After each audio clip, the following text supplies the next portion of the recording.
Ever worried someone might peek into your confidential Excel file? Maybe it's your budget sheet, your client list, or your top secret Excel file. Well, today I'm going to show you how to lock down your Excel file with a password. Okay, let's get started.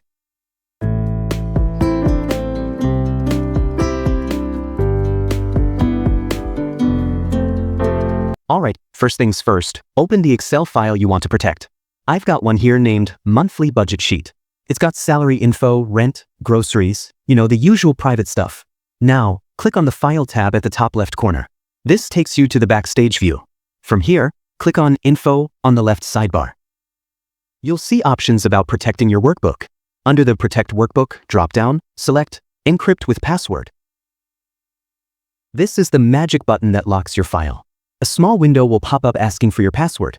Type in something strong, but easy to remember. Then click OK. You'll have to re-enter the password to confirm. If you forget this password, there's no Forgot Password button. Microsoft won't be able to recover it. So write it down or use a password manager. Now just hit Ctrl S to save the file. And boom, your file is password protected. Let's test it out. Close the file, then reopen it. See that? Before you can get in, it asks for the password. Just enter the password and click OK.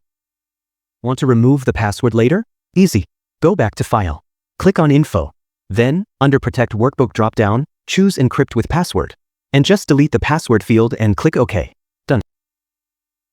Now press Ctrl S to save the file again, and confirm that the password has been successfully removed. That's it.